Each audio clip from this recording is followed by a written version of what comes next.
I'm going to go ahead and get into it, folks. Welcome. My name is Brian. This is your weekly Media Buyer newsletter webinar. This is where we're going to cover data, trends, insights that we are seeing based on the latest income data that you're going to get from Northbeam. So today we have with us Chase Mohseni, who's from Pencil.ai. He's going to be speaking a little bit about making a creative moat. Y'all know I've talked so much about how creative is a real differentiator. Creative is how you really push the levers on your auctions. So I'm really excited to get into this. So glad to have you here, Chase. Yeah, thanks for having me, Brian. I really appreciate it. Excited to share some info with people, and hopefully they challenge me a little bit, and we can chop it up. Yeah, let's do it. Then I'm gonna rip through this data. So for those of y'all who were on the newsletter that came out yesterday, you know what I'm about to say. So budgets really aren't shifting very much. So I know we've been keeping an eye on this. Facebook Meta has gotten up to 69 at the highest, 68. We've seen it as low as 65, but it's a tough time of year for e-com. So what happens is people consolidate their spend towards like bottom of funnel sort of channels, right? So Meta, Facebook specifically, is still the highest direct converting platform that we have seen, and that hasn't changed this year. Even though so much has changed, that hasn't changed this year. So a lot of people who are looking to stay efficient through this time, pull back their top of funnel and maybe just focus on conversions or doing creative testing, right? Really trying to get people across the line. They're still using Meta. So we're seeing high budget spend there. Google category spend hasn't changed too much. Shopping keeps creeping up. Those of you who are on here, remember when it used to say 8%, now we're almost at 12. So more people are moving things, moving money to shopping. I mean, I don't know if we'll ever see a day where it actually crosses branded in percent of budget share. That would be pretty stunning, right? But this is a really interesting conversation that we might have to revisit here. Zach, maybe I'll have you come back on the webinar here in a couple of weeks if this starts getting really close to flipping over so we can dig into this, right? But the really interesting thing that I want to look at is actually auction and conversion metrics here. So, we're coming back from Prime Day, which a lot of people were really, really pushing conversion ads, driving straight to their Amazon pages on Facebook, Meta, et cetera, really pushing the auctions to a pretty expensive place. So I'm glad to see that, now that we have this stretch between now, where there's not really a promo between now and the start of back to school, things are getting cheaper. This is a great time, right? So CPMs are down, click-through rates are up, cost per clicks are down. Facebook Meta improvement here is just incredible because that's where everyone was pushing their Amazon ads, right? Highest converting channel once again. Not as much of that happening on TikTok, which is still top of funnel. So you can see kind of a shift. And if I were to predict, there's going to be a little bit of shift in the coming weeks where people are going to be cramming their top of funnel, preparing for Q4, Black Friday, you know how it goes. And then this top of funnel action is going to shift budgets, make things a little bit more expensive. You can see that on YouTube. The conversion metrics are red arrows here. But this is a great time for you to be doing your creative testing. If you can make things work, if you can make things convert in this time period between now and like the back to school rush, like mid August ish, you can count on that ad converting later on in the year. It's also a great time to push your top of funnel, as I mentioned, which leads me to this next slide. This is not gloom and doom. This is our Amazon Prime Day hangover. You could see certain industries really, really, really pushing hard week before last on Prime Day. Electronics, beauty, apparel, fashion, accessories. These are your Prime Day things that people are pushing for. That this is what's going to be selling. That this is what these brands are counting on Prime Day, to help them prepare and help them fill as much as they can of their revenue goals for the year before they get to Q4. So this is not gloom and doom for me. This is a normal regression back to the mean. We've had a pretty tumultuous couple of months where we've been spiking and crashing and spiking and crashing because we're just running from promo time to promo time to promo time. So now I think we're going to start leveling out. You're going to see things normalize a little bit. Nothing on here is of a big concern to me. These red arrows, yes, they're all red, but it's not a big concern because we're just regressing back to the Prime Day mean. Those of you who were pushing things on Black Friday, I would love to to know, and I'd love for you to know exactly what sort of margins you're getting on those materials, you know, not just on the SKUs, not just running stuff for the sake of running stuff because it's Prime Day and we know people will be purchasing, but like making sure you're still staying profitable on those products. Really, really key, right? It's a great time to do a retro on that. If you don't have full visibility into that and understanding like, oh, okay, you know, we spent this much on the ad, we gave Amazon this much of a cut, and you know, we gave this much of a discount. What sort of margin do you have left after that? If you're not aware of that, this is a great time to dig into that, get really, really dialed in on it so that next time this comes around, you have a real understanding of what your appetite is for how deep a discount you can go. I know Amazon will be like, you should do this much. But you should go into that knowing, not just trusting what Amazon is telling you, because what Amazon is telling you will help you convert better, right? Their little lightning sales and all that. But you got to make sure it works. You know, you got to make sure it works for your cogs and everything else. So any questions on this, throw them in the chat. Let me know. We would love to dig into it. Otherwise, I'd love to introduce our guest, Chase, head of marketing growth, Pencil AI. And he's a fantastic person to follow on Twitter, done a lot of amazing work. And today he's going to talk about how to build a creative moat with your brand. We've talked a lot about creative on this channel. It is something that we are very, very focused on all the time, you know, not just testing it, but creating good, authentic, effective creative, creating it at scale, understanding how to make creative that resonates with your audiences as the primary lever that influences the performance of your campaigns all across the funnel, regardless of what you're selling, where you're selling it, right? So Chase, thank you so much for being on the show. Tell us a little bit about yourself, man, and tell us a little bit about Pencil for those people who don't know. Yeah, thanks for the great intro. Yeah, love seeing my face on the screen there. So a little bit about myself. I was a media buyer, worked at House. We were a big marketplace business. One of the things I instituted there was essentially how do you get profitable on 9 million products in DPA, and this is before like things like Marpipe were easily accessible.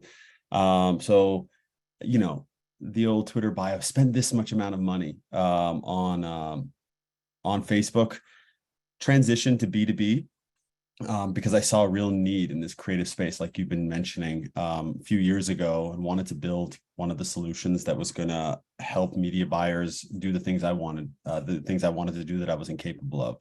So Pencil is a creative AI solution, I guess generative AI is what we all call it now, that takes your raw assets and using our proprietary algorithms plus your data and or the benchmark data that we have from the entire data set helps you make winning ads. I think the most interesting thing recently, just based on market trends, has been the investment in Pencil or things like it from an OpEx perspective, which is, look, we know what the top end of this performance would be, but we're able to essentially optimize the middle. So we don't either have to hire new editors, or we can give our current editors more bandwidth to do high impact work.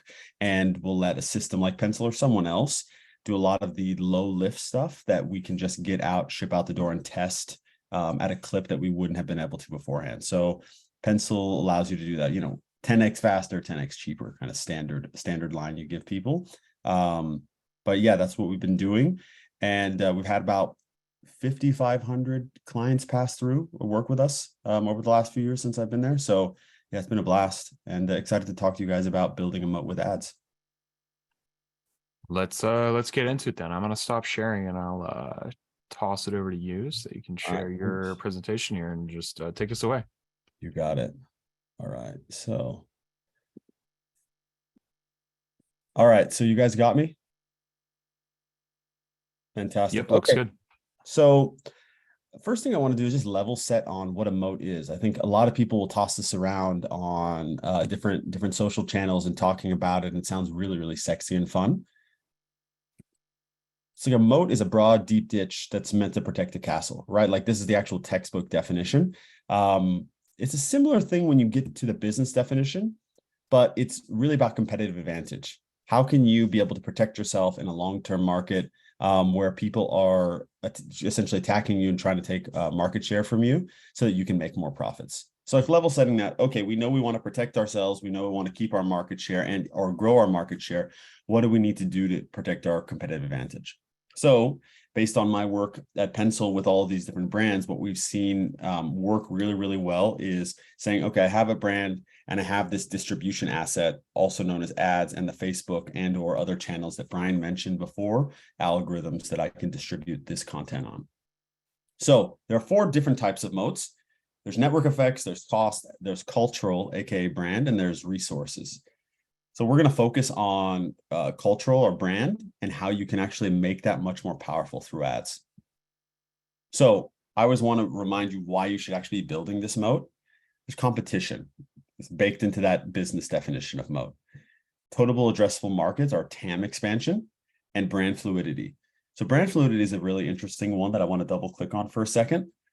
We have a very, very stagnant view of what our brand should and can be. And the only real way to test that with essentially a lower lift and or a less impactful, on our outward facing brand is through ads. And again, it's because they exist only in people's feeds as they come into the kind of TAM that the algorithm gives us.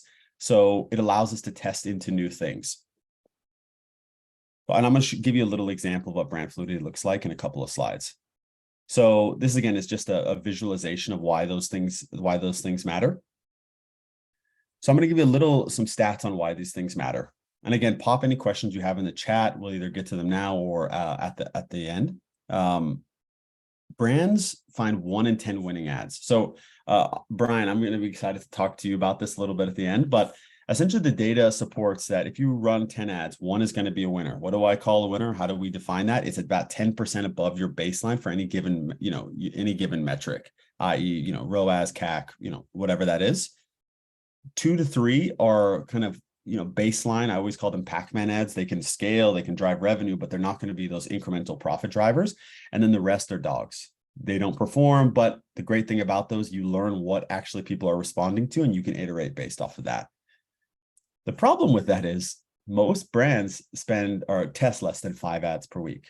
And so you see okay, so every 2 weeks, I'm going to find 1 winning ad, maybe, right? Because this 1 in 10 could be over the course of a month. If you test 20, you find, 2 winning ads, but they were all in the back half of the month. So maybe they're helping you in September or they're helping you in August, but they're not doing anything for you in July. So you're just sitting there kind of in the red. So that's why you need to kind of get this clip of iteration up. Scaling a winning ad, also, this is another big one, holding performance as it scales. Only about 1 in 5 hold performance or 1 in 4 hold performance as they start scaling. This is a big one. These last 2 ones I think are ancillary, but they're really, really part of that funnel on getting people to have purchase conversion velocity. Is 74% of brands, or about every 3 out of 4 brands, don't actually test LPs to increase their performance. And 81% don't test offers. So this is a really, really big one. These 3 things, we don't really play around with the pricing elasticity enough.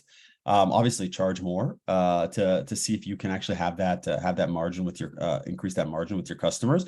But all of this data is essentially to let you know why you should be doing this. It's not the reason. It's one of the reasons to do it. It's not what you're going to do, but the outcomes will be that you'll have better numbers across all of this. So I want to just give you some data on the best brands and the worst brands. So what you're going to see up here is there's 3 different budget buckets. They're spending 10K monthly, 100K monthly, and $1 million monthly. So wherever you fall into this, you can take these numbers as that. So the top 25% of ads or top 25% of brands, the $1 million mark is they're testing 72 new ads monthly. That means that they still have some of the old ads running and those are scaling, but they're testing 72 ads to be able to figure out what's working and what's not working. The crazy thing is the delta between them and the 10K spenders is not actually that much. 45 and 72 is not a really big difference, which just means that even when they're small, they have this ethos of iteration and testing because they know that that's going to be one of the things that helps them build into that big brand that they want to be. Now, what you can see is the bottom 25%. Again, delta isn't that big between 12 and 3 and 7. But you can see that based on those numbers that I gave you at the jump, it really makes sense why they're not performing as well as some of these other brands. So quick question on this, and you Yeah, might get into this. when we say 72 ads, are we talking 72 completely unique ads? Are we talking a handful of ideas with like a couple of iterations? Like, I think some people in this call, you say 72 ads and they're like, oh my God, how am I going to Yeah. come up with that? Right. Yeah. I'd love to get into that. You might be in this press. I don't get into that specifically, that direct question. I always will come back and say iteration is really your like the mother of invention here, because what you're trying to figure out is what angle to go down. And so iteration allows you to figure out like, oh, this style of hook really works. Oh, this bridge, like the middle part of this is working. Oh, this offer is working. And so 72 net new creative ads isn't I need to get 72, UGC videos and iterate based off of that. That would be horrible. What I'm trying to say is essentially, if you have this kind of pack of things that you can use and it's a steady stream of content coming in, you can then just play around and version with those things to be able to deliver value to your end consumer. So Brian, it's a really great question, level setting there. I've seen brands do that, but the infrastructure that they have to deliver it is an unfair advantage that they have to be able to do that. And frankly, they're actually wasting time and money going for 72 net new creatives every month. They really shouldn't be doing that. It should be like 10 net new creatives. And how can I just build a iteration system to figure out what components within this actually deliver value? And again, almighty dollar tells you, right? Like we can all sit in here and I've done the whole song and dance of upstream metrics, etc. Like those things are important. At the end of the day, are they converting? Are they coming back? Those are the two things that I care about most. And obviously, what's their AOV and LTV, etc. But like first thing we got to worry about is, are they converting? So don't spend too much time getting everything you need. Get some stuff, iterate, and test those things to figure out where to actually drive into as a content pillar. Can you repeat the 10K monthly, 100K monthly? That's is that spend? That's revenue. That's spend. Yeah, spend. That's spend. Okay, great. Yeah, Great. great call. I'll put that in that going forward. Yeah, this is spend buckets. There was I had a 25K one, but it didn't look good. And the delineation wasn't that big. It was like 25K is doing 49 or something. So these made the most sense to have there. But what you see between 10K and 100K isn't a huge jump. But the sub 10Ks, you can see kind of that people start getting really serious about their ad spend and testing around 10K because they start looking at it like, oh, this is a 6-figure annual budget that I'm spending. I need to really start thinking about it. People around that sub 5K a month mark are always struggling to get serious about how they do things. And it's not their fault. It's really, really hard. So that's not me passing any sort of judgment. It's just a very hard thing because they're working through all the other things that will make their business work. So yeah, those are the delineations. Okay, so final stat on this. What we have found is brands who do test 10% more monthly really increase their conversion by a minimum of 15% once they found a winner. So that might sound like a word salad. What that essentially means is if you're testing enough and you find a winner, your conversion goes up double digits generally when you find that winner. So really, really impactful to find those things and then be able to scale them. What I always remind people is, look, your ad undoubtedly will fatigue eventually. And that's why you have to find new things that can bear the scaling so that essentially, why do you build this whole program? So we're going to get into, all of the rest of the components about how to do it, but why? Think of, your ad spend and your conversion, everything like an ocean or a body of water. You can be really choppy or you can be calm. Calm is having the testing cycle in place to be able to, when something starts dipping, you have something else ready to just even everything out. Most ad accounts are like up and down and up and down. And just to what Brian was talking about earlier. Okay, we're dealing with the post Prime Day dip. So what do we need to do to help ourselves with that post Prime Day? It's either have some sort of offer or just build it into our model that it's going to be really soft for 2 weeks, but we're testing new things so that when the purchase intent comes back, we're ready to scale those creative. So just understanding what the seasonality means and everything else from there. Okay, how do I create a moat? This is the pièce de résistance here. So we're talking about 3 different things we really, really need to deliver against this. Obviously, the core pillar or foundation of this entire thing is creative. The next thing is the support you need to make the creative, and then distribution. Obviously, distribution dictates revenue being generated, especially when we're talking about ads. So the first thing is style pillars. This is what we call them internally. And again, I gave Autumn the slides to this, so you can dive in. I'm going to go through them pretty quickly, and then Brian, stop me if you have any questions.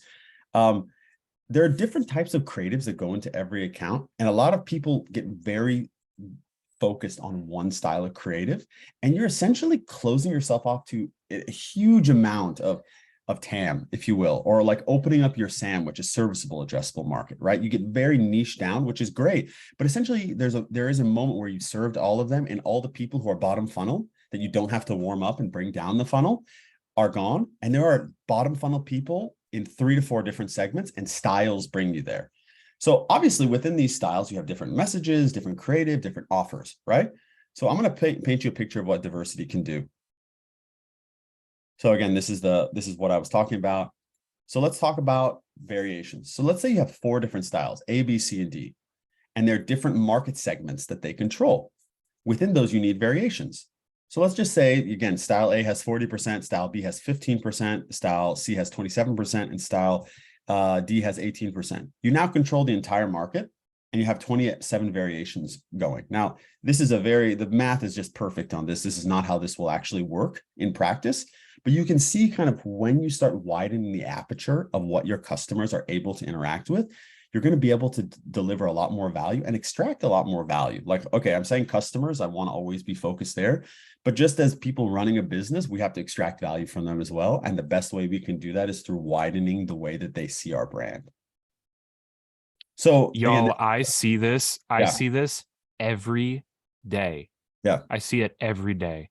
Like, I don't care if brand is like, that style is not really on brand for our product. And I'm like, our product is a right fit for that customer base, but that customer base is used to looking at a different sort of thing on the internet, and you have to make styles to reach them. I see this every day, man. Yeah. It's probably the biggest limiting factor for all these brands that you and I and all the people listening to this love is they don't actually. So my mom started using AG1, but she started using it because she saw it at my house, and I was using it every day. Why are you doing it? I said, well, I have Crohn's disease. I need this thing. And then she's like, oh, I looked at it. Now I'm seeing all these ads, and one ad cut through and she bought off of it. Right. It was like, she saw it, she saw the ad, but they had the style. So why I bring them up is Athletic Greens is a best-in-class example. If you go into their ad library of seeing all of the different types of creative. So they have a really high-end aesthetic, if you think about it, but they're willing to get down and dirty and do something that feels very different and antithetical to that clean brand that you see on their website, because they know that's going to drive performance. And at the end of the day, that allows them to have a really, really special brand because they're able to work with different people. Now, when they started, they had to be tight and niche down. But a lot of times you don't actually know what's working until you test different things. You might find, hey, I thought this was my market, but then I went and tested this creative, and this is actually my market. I had a customer who, a beauty brand, and they were really struggling. So then they started marketing to Gen X customers in a certain way, and it automatically cut through. And then they're like, oh, where are all the rest of the Gen X customers? Oh, let's go do QVC. They did QVC. It slaps. They do so much volume off that, but it's because they tested a new style of creative that was made by Pencil. But they wouldn't have known. And they're like, oh, this audience is really, really responding to that. And so that's kind of my call to arms in general is you don't know what you don't know. You have your idea, and it's really important when you start a business to be really, really dialed on that, but also strong opinions loosely held, right? You don't actually know what's going to work and what isn't going to work. And you have to let the market kind of dictate what that's going to look like. So I know we're close to time. There's a bunch of slides in here that essentially what we're going to do is AG1. This is just a little example of what their ad account looks like. But you can see just there's so many different things in here.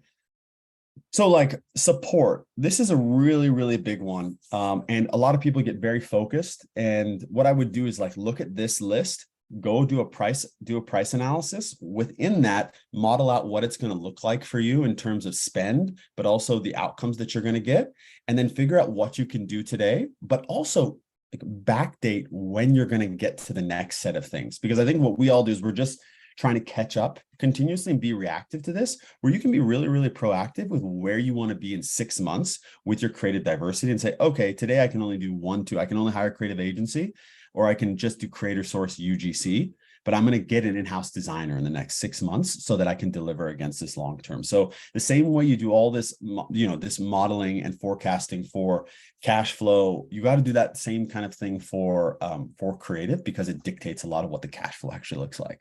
So support, I just gave a bunch of different examples with what they cost, and what you're going to get out of them. And so like using UGC networks, using software, in-house designers, every single thing has a cost and a benefit. And so you just got to know what the delta between those two things are and figure out where they fit in your matrix of where your business is today.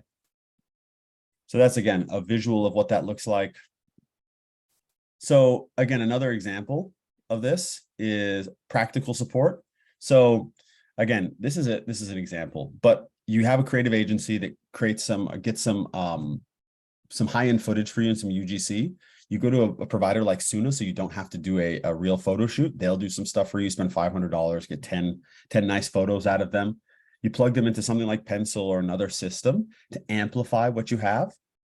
They will then create those assets. And what I like to do is like, there's the performance creative, then there's the brand creative, right? Both things can work together, but you need to have both kind of running to figure out, okay, are our customers responding to performance creative more? Are they responding to this high-end creative that the team has generated? Now, the stuff that's generated still goes into the systems like Pencil or Ad Creative AI, whatever you're using. If you're using like Recharm or something like that, all of them ingest everything that you create. So you're getting kind of double use out of that. You can amortize the cost of those things with the ad units that you're making. What I usually like to say is spend the money up front, get the learnings, and then go have a freelancer reproduce what the agency has done at a fraction of the cost, just to see if you can do it. I'm not saying it's possible. The agencies are able to charge a premium and stay in business because they're good at what they do, but you can try that. And if you get 80% of what they're delivering for 80% price reduction, you won. All right. So absolutely should be doing that. It's just the arbitrage you need to do to stay afloat. And then every 6 months you go do a shoot with them, you turn on for a couple of months and they do that. But essentially to be able to afford it, again, we're talking about this ocean, right? You don't want to swing like this. You say, okay, in the middle, I'll have this freelancer, and then I'll do another batch with them, and then I'll do the freelancer again. Again, plug it into some other system. And you take the learnings, you run it through the performance creative system, and then this becomes a process for you. And you're able to build high-end creative that is branded, also performance driven, and you're able to see which one in your creative stack actually delivers value to your customers and to your business. Let's go to the next slide. So why does distribution matter? This is really important because I can sit here and talk about all the creative styles in the world. Distribution means that you're not channel constrained. So Brian talked about how Facebook is delivering the most value. It's still the best engine for behavioral driven purchases that exist in the history of the world. So let me not denigrate that. What you want to do though, is be able to say, okay, I can say that's 60%. Can I make the other 40% actually work for me so that 60% doesn't feel so existential? Right? That's what meaning your channel constrained is. You guaranteed more eyeballs. So remember, when you're doing your brand stuff, there's a limitation on those eyeballs. Yes, you can game the whole virality system on TikTok, but it's still not a great DR channel as of right now. Like you're not going to actually get, yes, you get a brand halo effect. You can see it in Google, you can see it in Facebook, we all MTA, all of those fun things, but you're guaranteed more eyeballs and you're essentially purchasing distribution through all of these channels that are guaranteed to get to customers that you want today and customers that you want tomorrow.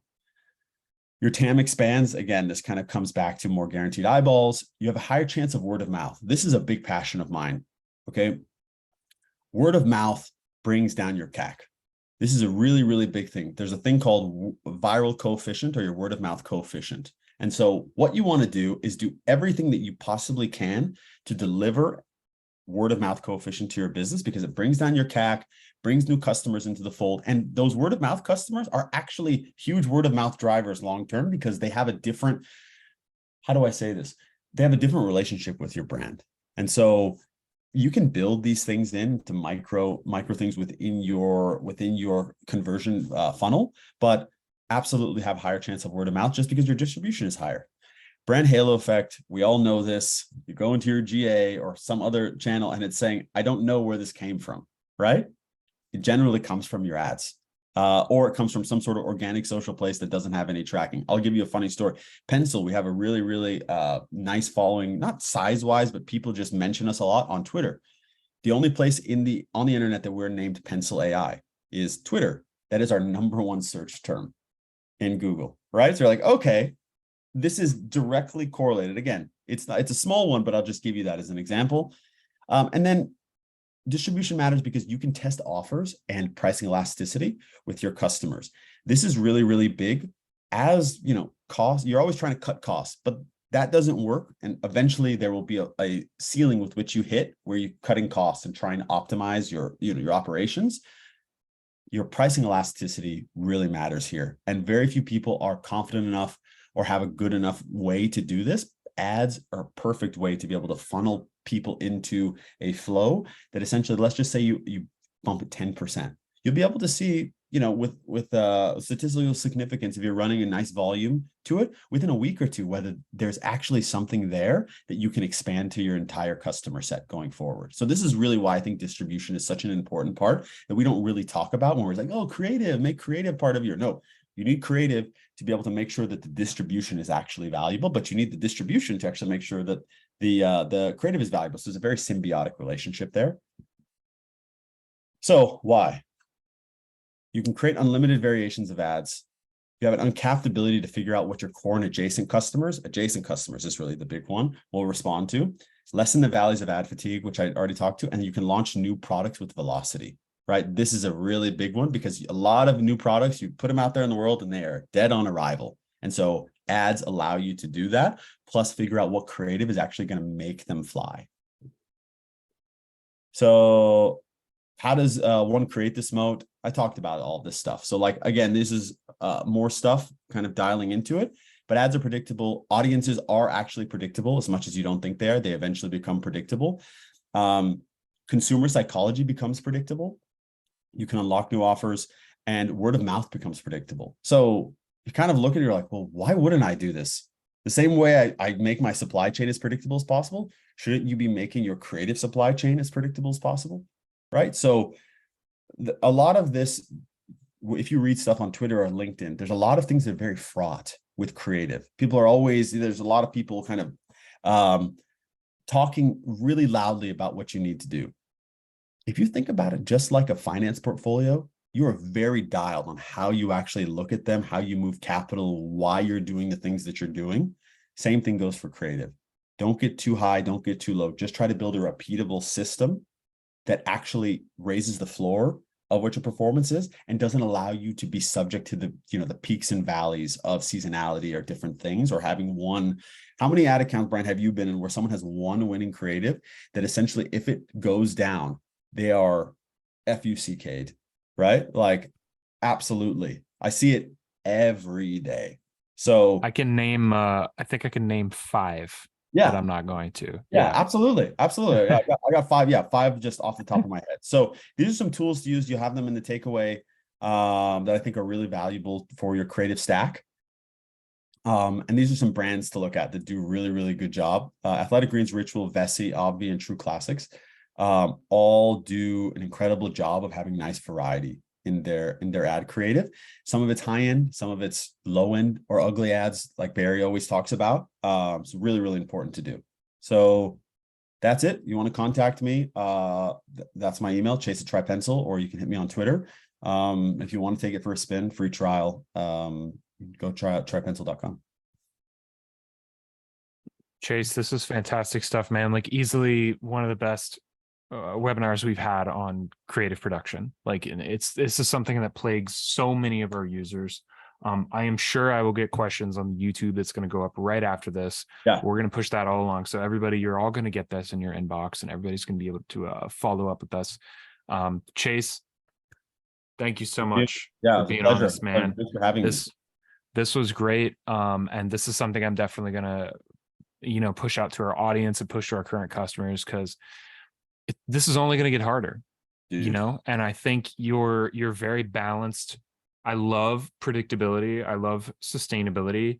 And instead of trying to make all these moonshots with our ads, like let's make something that's like, we know what we're going to get. We know it makes budgeting easier. It makes, it makes your creative production organized, structured. You can line up product drops with agency shoots, all of this that just adds a level of stability to your marketing department that I think everyone here would appreciate.